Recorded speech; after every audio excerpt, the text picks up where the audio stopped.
Chapter 77. A bird in the bush is worth 2 per bit. The duty of a noble.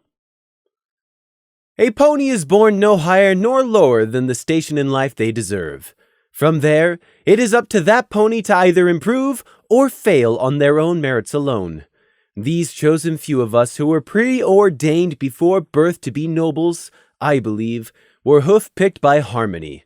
In one form or another throughout my life, I have heard through many different sources the oft-repeated belief, all ponies are equal under Celestia.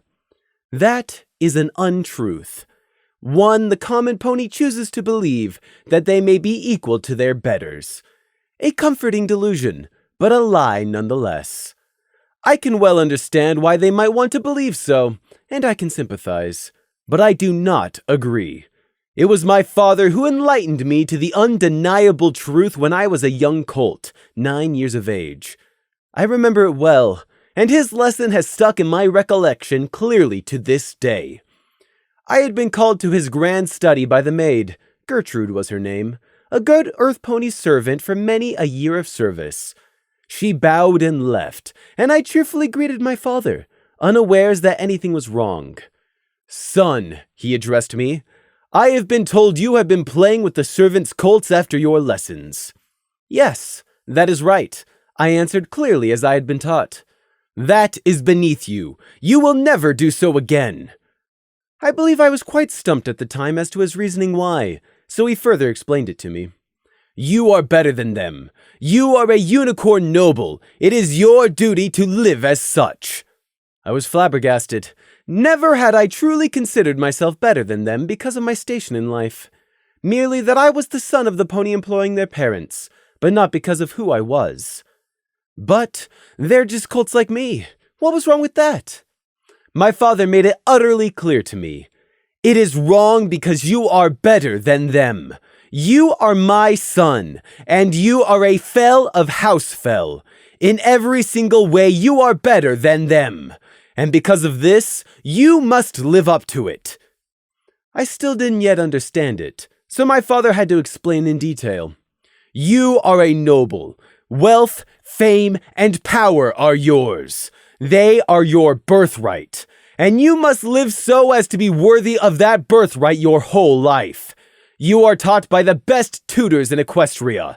Where a common earth pony foal may be satisfied with their achievements, you must never be. You have the advantage of all of them. You are better, and you must live so that they may know it. Every task your hoof is set to, you must ensure succeeds, because anything less is unworthy of a noble. You are better, so you must live better. Happy Loaf. He said his mother said that every pony is equal.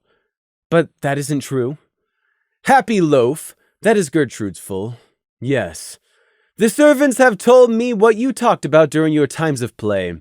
His mother will not be returning here for work tomorrow. But father, that's unfair.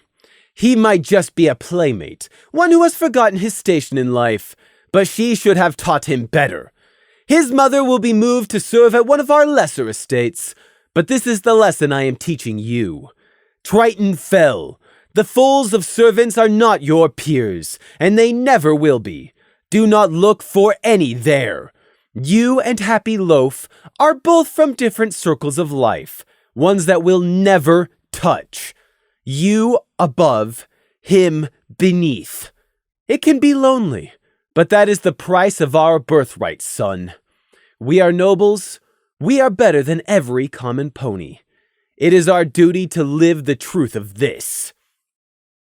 I am thankful to my father that he impressed upon me the truth of that lesson at a young age, before I could be tricked into believing the lie. Throughout my life, I have only had reinforced to me how right he was. I have never settled for less. I have never let any pony convince me that I might settle for second best. And I have never let myself dull and inadvertently disgrace my birthright and house. This is the duty of a noble. Extract end. Prayside, slumped over on the IS&D's desk between stacked files and scrolls. He idly rolled a pencil back and forth between his outstretched hooves in the lamplight. One night, Prey would eventually get around to improving on the gloomy light level to something not just that bit too low for anyone not blessed with night vision. Right now, Prey was trying to think. He was alone in the office, and had already completed enough paperwork tonight to reasonably qualify as a full shift of work, in case anyone decided to look in on him. You had to be smart about skiving off. Specifically, Prey was considering whether or not to go through with pretending to take the Griffin Ambassador's crazy contract to steal the elements of harmony, or whether to back out and sever all contact. Previously, he had decided to have Lemon Pink continue to play the ruse of being the enigmatic thief, average accountant, just so as to uncover more information from Felion. But now... Prey was not blind to the dangers, both known and unknown, such a course of action risked. Prey thought he had the upper hoof, but he also knew underestimating an enemy got you killed. Click, click, click, click, click, click, went the pencil across the desk atop as it rolled from left to right. To go or not to go? That is the question. Right to left. Click, click, click, click, click. In theory, there was nothing to lose by going so long as he was careful, went in disguised, and met in a public area of his choosing, and had Lemon disguised as average accountant doing all the talking. That was probably, hopefully, maybe enough paranoia to keep him safe. Click, click, click, click, clack. The pencil went off course and fell off the desk before Prey could catch it. Prey groaned, flailed his hooves for a few seconds at the world for doing this to him, then got down off the stool to pick it up. In theory, I should go. The risk to myself is low, and there is the potential to either discover a bit more about the trap Celestia has set with these supposed elements of harmony, or even better, find some way to incriminate Felion and get him arrested, so that Crimson and the others can come back from Griffinstone. Prey climbed back up onto the stool and resumed listlessly rolling the pencil back and forth. Click, click, click, click, click. The thing was, Prey well remembered how badly he had screwed up with the Soul Thieves. He'd been beaten, scarred, held hostage by filthy unicorn magic, and should have died. Going into that fight, Prey had been sure his Null Zone trap would be more than enough to win. And look how that turned out. Everything has a cost, losing highest of all. Prey remembered the pain and fear. He hated pain and fear. But this time shouldn't turn out like that. Perhaps I should take a step back and get some perspective, Prey thought to himself. Why didn't he want to attend the meeting? Because he was afraid something unforeseen would go horribly and out of proportionally wrong. Did he have a reason to suspect something would happen? No, just his healthy paranoia.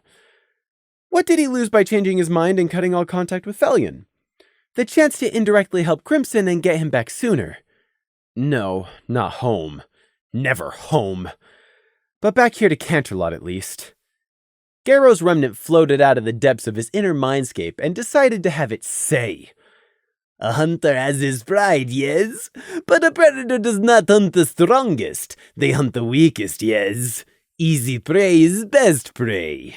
Oh, shut up already! I don't need obscure, useless advice from a dead griffin, Prey thought in frustration, snatching Garrow's remnant in a grip of iron and shoving it back down to drown. And how was any of that supposed to help anyways? Because it didn't. It was obvious knowledge, and reiterating it did nothing. Well, nothing apart from annoying Prey. You're dead, Garrow! Stay that way, Prey thought, scowling at nothing. Putting aside the frustrating griffin, who Prey was very glad was dead, because despite his remnant now being stuck in Prey's head, that griffin had been a complete monster. Prey had a different griffin to decide if he wanted to meet or not. Prey knew griffins. He didn't know the individual Felion, but he still knew griffins as a whole well enough to make some generalizations and predictions about the ambassador. As a rough rule, griffins were rather a proud species. They generally disliked weakness, and most of them privately held a strong dislike of Equestria. They didn't necessarily include all people in their disdain, and indeed not even every pony, just those they hadn't met and didn't personally know. This dislike had a little to do with griffins being predators, and while that still was a minor influence, it mostly came from the centuries of tradition and differences between cultures. That said, Griffonia was a cold place. Some would even use the label harsh, especially the High Kingdom, which was the furthest north. Living in such a land, that couldn't help but affect a people. Broken down to its simplest, in Equestria you could live. In Griffonia, could be a thin line between living and simply surviving. A line the average griffin seesawed back and forth across frequently. Money, land, shelter, family, power, food, all were things that a griffin needed to keep one eye on at all times. For that reason, Prey didn't believe Felion was likely to be some pushover. Arrogant, probably, but to be an ambassador, clearly not weak-willed. Whatever his plan was by trying to go after the elements of harmony, he was obviously committed and prepared to take risks if necessary. Perhaps Felion was even willing to bet his life, not just his position as the ambassador. If so, Felion was a dangerous person.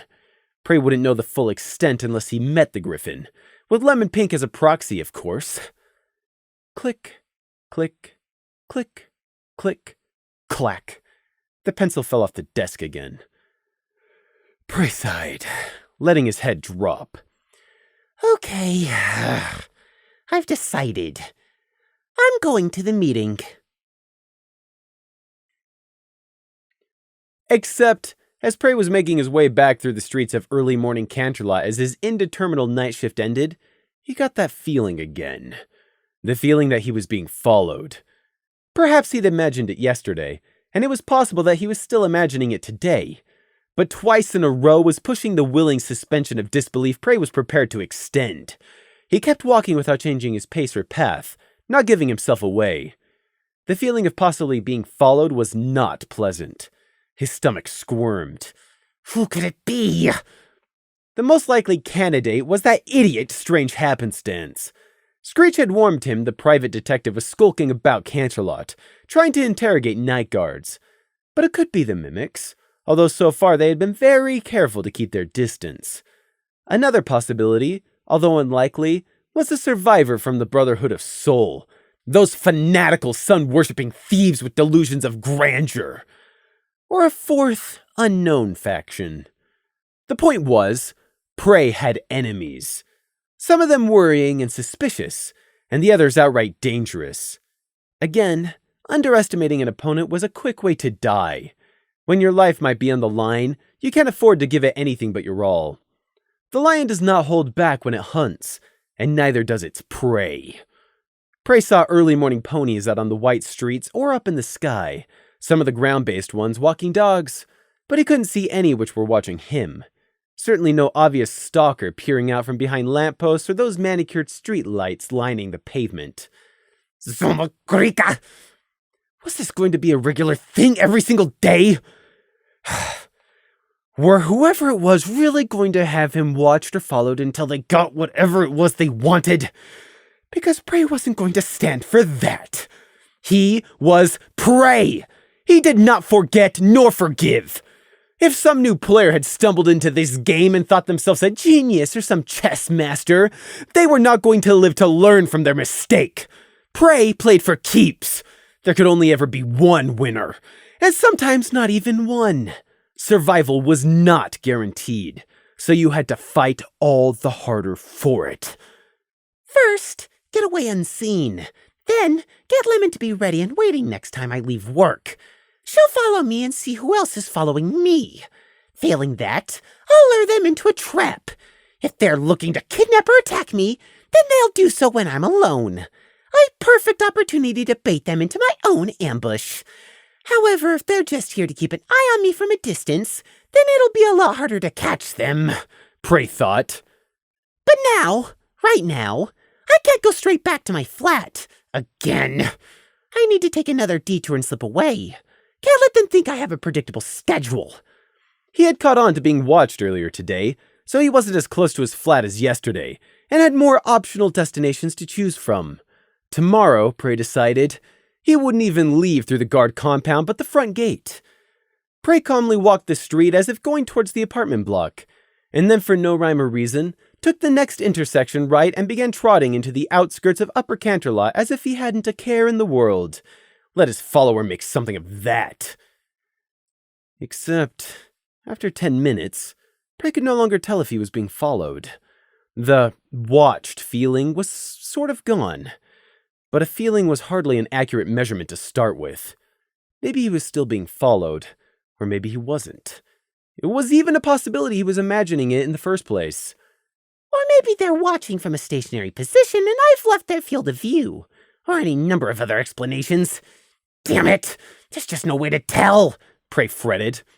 Nevertheless, Prey continued on as if he was certain of still being watched, progressing further into the white marble and ornate houses of Upper Canterlot. The stores were progressively more upmarket too, with posh bakeries and bespoke tailoring. Still, though, everyone needs to eat. Even the rich tables were laid with food which came from grocery stores. It wasn't all just cheese and wine. At the first shop he found open at this time in the morning, which had candy jars on display in the window, he ducked inside. It took less than a minute for Prey to remember why he despised Upper Canterlot in particular, as the two store workers, probably having literally opened up less than 10 minutes ago, were first gobsmacked at seeing a non-pony, and then treated him like an extra dumb child since he wasn't a ponyful, while still cooing over him being a pretty filly who used big grown-up words. With the scarring under his eyes mostly covered up by overlapping fur, he didn't even have that deterrent to forestall their ridiculousness. At this stage, unless someone looked closely or he stared them in the face, they wouldn't notice the old poison burns unless they were observant. These two were ponies. Conclusion, they weren't observant. Prey still got a small paper brown bag of blackberry bites, a type of candy he hadn't tried yet, before he left the shop. The secret meeting with Dandelion's not-so-secret employer Fellion was set for a private restaurant venue, just 2 blocks away from the Griffin Embassy. Lemon Pink, in the blue-furred, white-maned guise of average accountant, was to secretly enter through the back door and to sneak into the reserved dining room where the ambassador would be waiting. It was probably a small test on the ambassador's part. If she couldn't even sneak past the restaurant staff, then she wasn't much good as a thief. Of course, though, Prey was along for the ride when Lemon pushed open the door and slipped inside the private dining room. The room wasn't overly large, but the table was on a raised half of the floor to give the diners a sense of subtle self-importance, and being on the first floor meant you could look down from the large windows onto the street below. It was the Griffin lounging at the table who was the center of the room, however. He was a decently large member of his species, his head plumage a brilliant white, and his lion half a tawny gold. Not brown, gold. His talons holding the soup spoon were gleamingly sharp, and he wore a doublet bearing the stitched flag of Griffonia, but it was Fellion's eyes that really banished any doubt that this griffin was anything less than important. They were not yellow, as almost all griffins were, but a cold, almost freezing blue, and they stared with an unblinking, piercing intensity. The twin icy orbs stayed fixed on Lemon as Fellion brought up the soup spoon and sipped, but for all their piercing intensity, they couldn't spot Prey, hidden unseen beneath an illusionary veil and sticking close to Lemon's rear hooves. Lemon Pink did not have a lot of magical power. She had an affinity for mind and illusion magic, but not much else going for her. Illusions were vastly more focused and mana-intense than silencing bubbles or light spells, so actively maintaining even one full-scale illusion, either the disguise on herself or the pseudo-invisibility on Prey, was pretty much the limit of what Lemon could manage for any extended length of time. So she was only maintaining one illusion spell. The small pocket of space behind Lemon where Prey was being veiled was part of the first spell. And it was a good thing runes were so useful and versatile too. The electrite choker Lemon now always wore was no small boost to her limited spellcasting abilities. Runes might be the answer to everything, but only so long as you had enough time to set them up, enough space to inscribe them, and the right knowledge. So, not really the answer to everything, but one possible answer to everything. Not the simplest one either, but once you used runes, the answer you got was usually quite final and permanent. The illusion spell still wasn't ideal, and was a substantial tax on Lemon's strength, but a secret meeting wasn't the type destined to drag on, and so long as Prey stuck close behind her in the area of effect, stepped lightly and stayed quiet, he'd remained invisible throughout the coming proceedings. And griffins relied on scent even less than ponies, so that wasn't a worry either. Felion dipped his soup spoon again, not breaking eye contact with Lemon's disguise for a moment. Have the other seat, please. It is much easier to talk when both ponies are seated. The griffin's voice was unaccented, without the thick Griffonian twang. No doubt he had trained it out as an ambassador. Not easy with a beak. Lemon Pink, or average accountant as her disguise was, strode confidently over to take the seat opposite Felion, not pausing or giving any sign of hesitation which might be interpreted as indecisiveness, as previously discussed. Nor did she break the griffin's freezing gaze as a lesser pony would have. It also meant that while maintaining the eye contact, there was no chance for Felion to possibly spot any disturbance Prey might have created as he slipped along behind Lemon and hid below the tabletop level. You've got my interest, Lemon said, speaking through the average accountant facade. Enough for me to come today, anyway. If I lose interest, I'm gone. So convince me, what do you want stolen and why should I steal it for you? Unhurriedly, Felion drank his spoonful of soup, not letting her control the pace of this conversation. He dipped his spoon again. We will get to what I want in a moment. If this is to be a partnership, though, I must first know what you want to get out of this as well. Standing right there, pressed up to the table, Prey was close enough to hear the Golden Lion hybrid's thoughts. A good start. I can work with this in her. Do not think it will come down to beak and claws. I'll signal strikes. Equestrian flowed so smoothly from Felion's beak that it was a minor surprise to hear his thoughts ran in Griffonian just as smoothly counter to that. Not that the griffin posed a problem to Prey. He'd known the language even back before he had absorbed Garrow's mind. Snake really had been a well-read, vicious old bastard. Felion casually reached for the pepper shaker, and after briefly seasoning his soup, placed it back on the table on his left, but not the right hoof side from where he'd picked it up.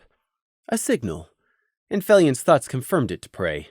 It seemed the Griffin ambassador wasn't as careless as Dandelion had been. He'd come with backup. They were obviously watching the room right now. Well, that made Prey's first plan to take the easiest route of simply stunning and memory trawling through the ambassador's mind a lot harder. Under the illusionary veil, Prey looked around the room again. He was confident they were alone in here, which left either someone posed outside looking in through the window, or someone in the adjoining room looking through a peephole. Prey's eyes flicked over the plank paneling of the wall, but there were too many cracks and joins which might disguise a tiny hole for him to pick any definite ones out. Honestly, Prey had expected the ambassador to bring backup in the first place anyway, so it didn't change much. While Felion was unquestionably a fool for his insane theft target, he'd stayed undetected until now, so he was far from incompetent. Lemon was taking her time in answering, giving Prey time to think and listen in on Felion's opening thoughts. Seems the best choice here is to just play along, act reluctant, and let him reveal his hoof in the hopes of convincing average accountant to take the job, Prey quickly judged. Lemon could, of course, see Prey just fine, him being inside the bounds of her illusion. So when he signaled with one of his pre-appointed signs on what to say, she saw it clearly. What I want is first safety, then gold, in that order. Money is no use if you aren't free to spend it. If I know I can pull off a job, then it's worth it. If I am not certain of success, then it isn't worth it. Plain and simple. That's what I want. And unless you can convince me you can provide both, I'm not taking this job which you still haven't told me about, she said, answering Felion's original question. A good commitment to know your own limits, Felion agreed, although his piercing ice blue eyes still had yet to stray from Lemon's face. Really? Those eyes were the griffin's most prominent feature. He was a bird lion, with powerful wings, claws, and beak, but always you came back to his piercing blue eyes, which seemed like they could rivet steel. Felion continued, slowly stirring his soup spoon in the bowl. That said, you still have your pride. Why else leave a calling card behind? A. Money, safety. This is something every pony wants. He smoothly used the word every pony there, despite not being a pony himself. A normal pony wouldn't have even noticed either, merely accepting it as the correct terminology. But that is not enough for you. You are not a normal pony. Secretly, you also want the challenge. You have the drive to succeed, to go further, to prove yourself. Would you say I am wrong? Felion asked, staring deep into Average Accountant's eyes. Prey quickly signaled that Lemon should say yes. Lemon paused, then briefly nodded. You are mostly right. Not all, but some. Pah! More than some. I know when I am correct. But you are a pony and you have your pride. It's that same pride which will lead you to accept. Felion thought, but not a flicker of his inner thought showing on his feathered face. I can offer you what you want. Safety, gold, and also a challenge. If you succeed, leave your calling card. Or do not. It doesn't matter to me if you lay claim to your feats. All I care for are the objects themselves. Provided, of course, you can deliver. That last part was blatantly chosen to incite Average Accountant. It was an open challenge. Leave your foolish card behind and take the fall for your pride if you dare. Lemon played along, flaring the illusion's nostrils and briefly narrowing its eyes before regaining control of herself again. I'll be the judge of that. Now tell me, what are you after? Felion studied her with those piercing eyes for a long moment, considering if he had adequately baited the thief before him, or if he should build up the reveal a bit more first. He decided he had done enough, and just bluntly stated, The elements of harmony. Just one of the 6 artifacts is enough, but the more of them you can retrieve, the better. Lemon Pink and Prey had already known this, but played it as if they hadn't. Average Accountant shifted in surprise, then was silent for a long minute. Felion waited unruffled, calmly continuing to drink his soup one spoonful at a time. Internally, though, he was hyper-focused on observing Average Accountant's every little twitch to try and gauge how well his declaration was being perceived. I know I've picked well, but there is always room for error.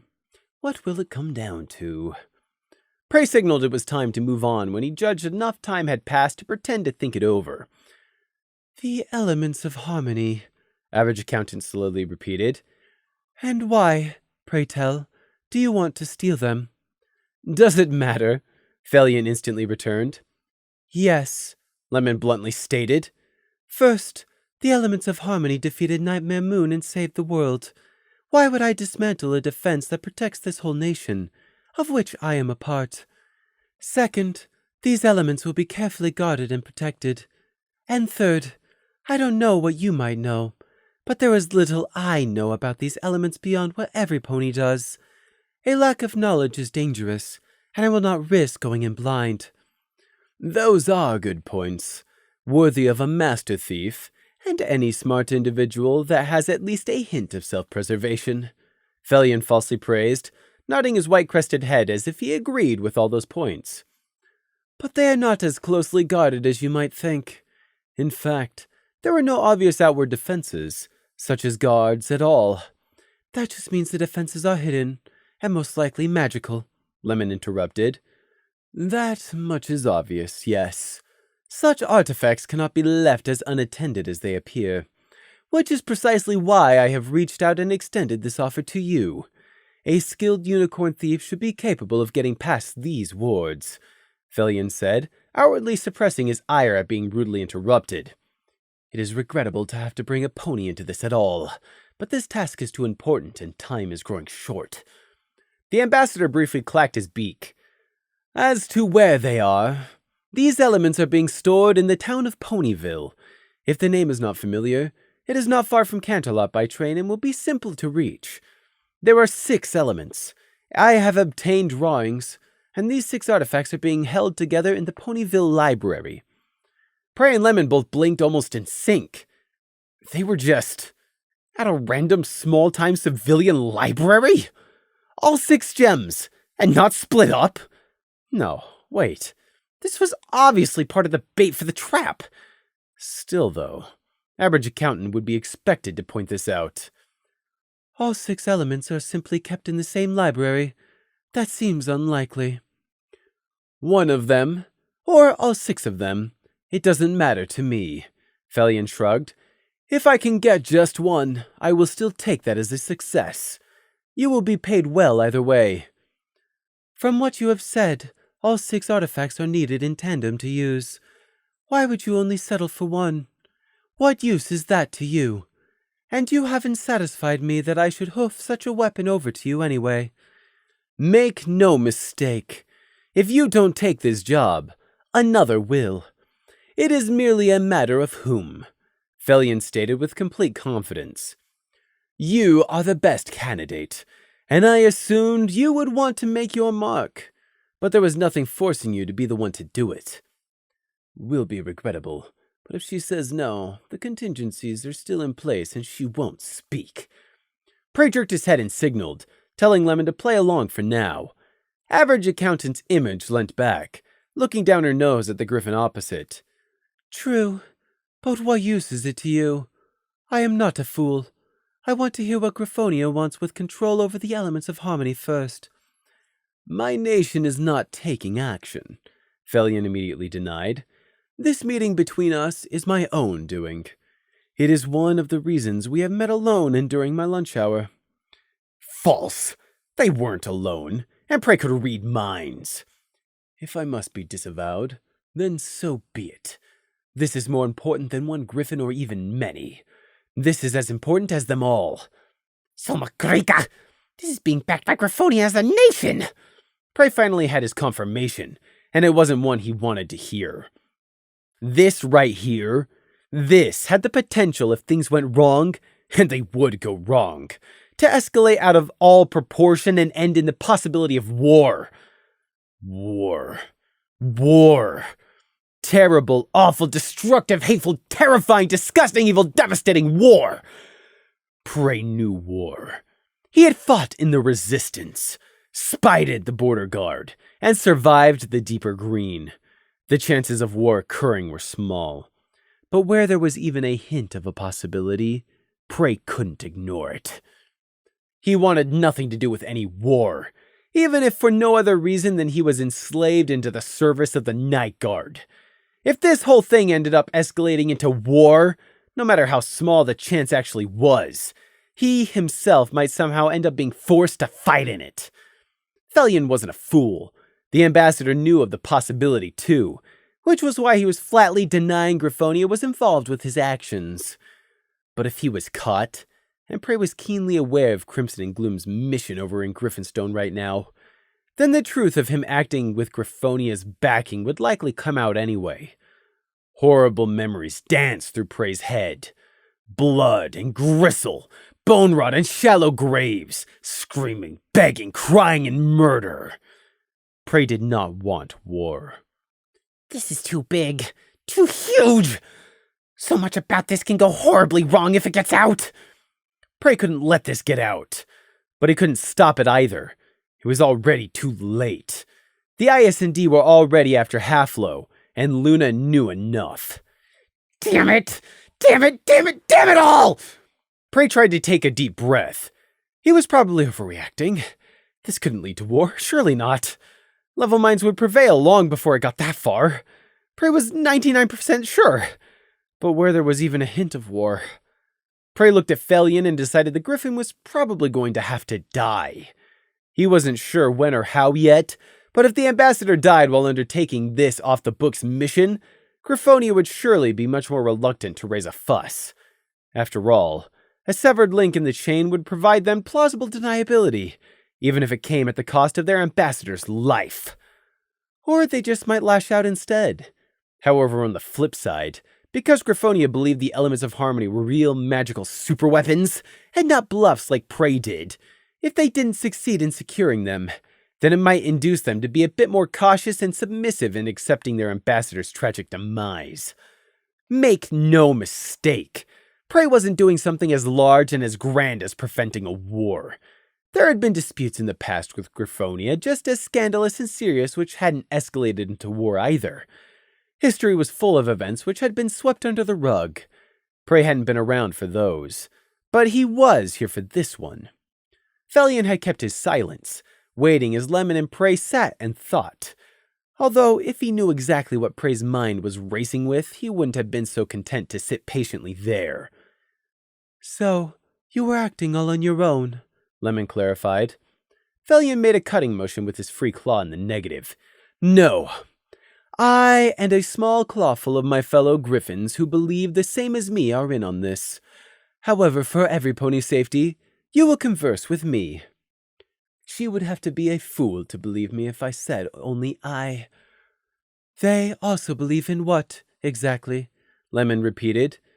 What makes them think these elements of harmony should belong to you? And why should I betray my country? You are not betraying your country. You are helping the world, Felion stated with ringing conviction, ice blue eyes boring into Lemon's disguise. You will be helping save every pony and every one. Somehow, some subtle insight the ambassador had gained had keyed the griffin in on the fact that the definition every pony over everyone annoyed Lemon, even disguised. A reminder that even in the face of being deceived, the griffin was still very sharp. Yes, Felion continued, rising to his topic.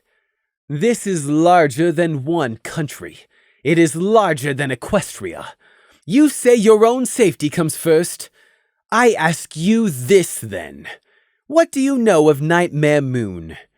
This was rhetorical, because the griffin kept right on going. Nightmare Moon, now Princess Luna, and the twin ruler of this nation. A mad demoness defeated in her insane quest to plunge the world into endless night like in some storybook. But do you have any idea how close it was? Do you comprehend how present the danger actually was? It came down to the wire. A flip of a coin is putting it too lightly. And if that foul demoness had won, death! All of us! Dead! If not immediately, then within a month when the whole world froze or boiled because of her madness. Felion's clenched talon smashed down on the table, soup sloshing from the bowl. For a moment, the ambassador's steely composure gone. Felion breathed in deeply, ice flecks of eyes drilling into Lemon again. There were centuries to prepare for the nightmare's return. Whole centuries! We could have prepared, assembled a coalition army. Princess Celestia herself admitted she knew of her sister's return that far in advance.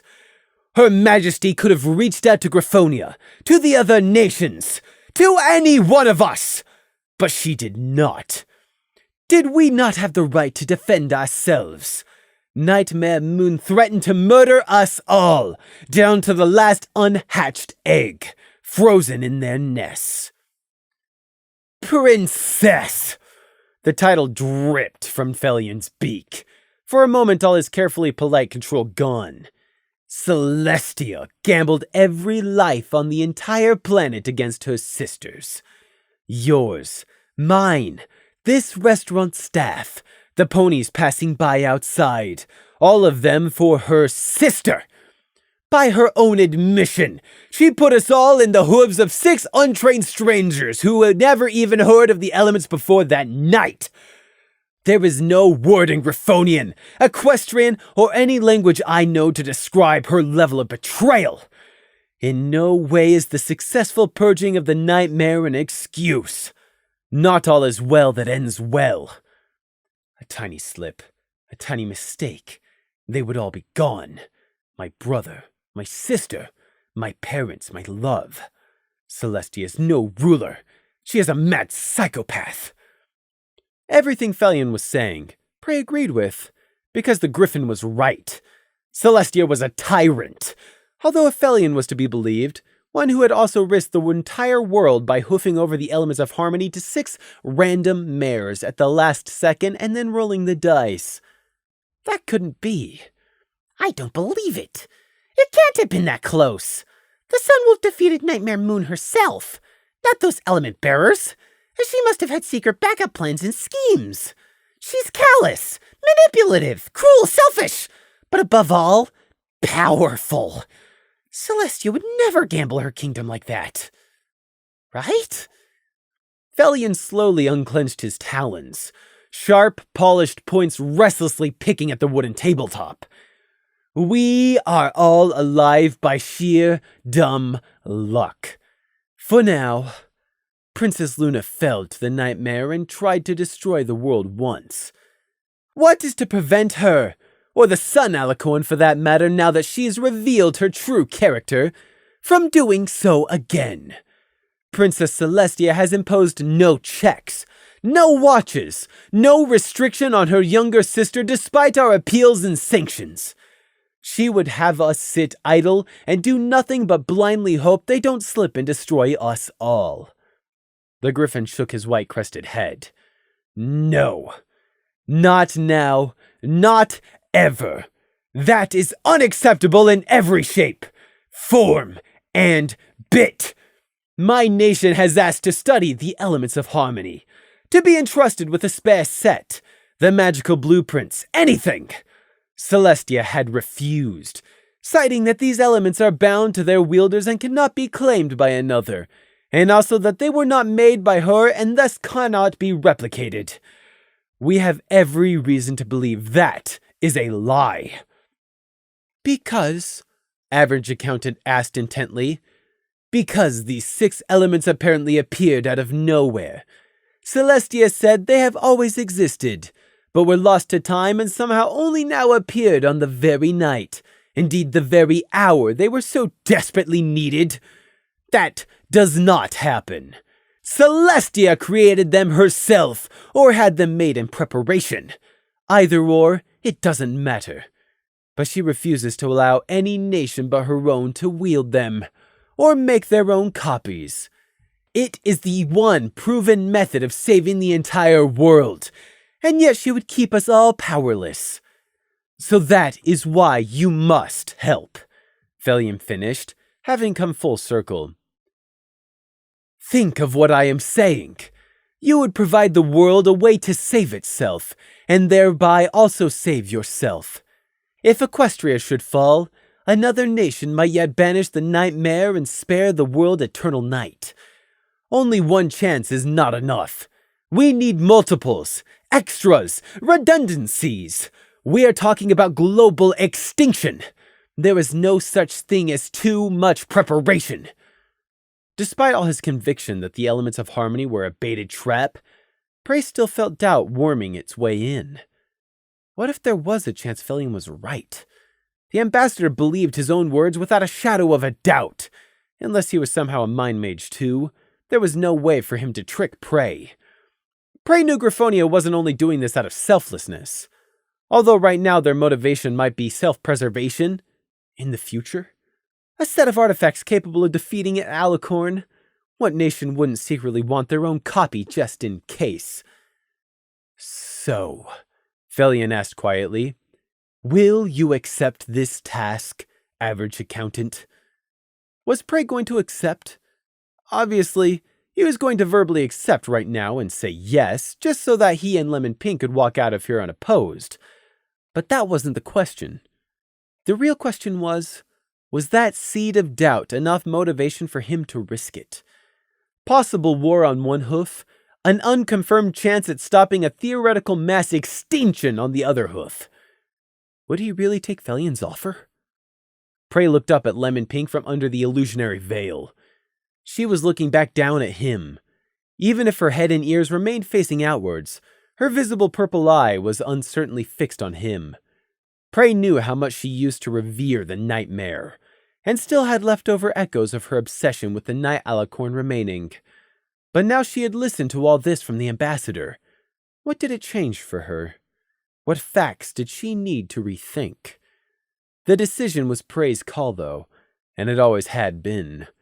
He could feel the oh-so-familiar weight of the golden tracers resting on his legs, but he also felt the weight of the silken ribbon behind his ear. Prey jerked his head towards the waiting Felion. Lemon cleared her throat.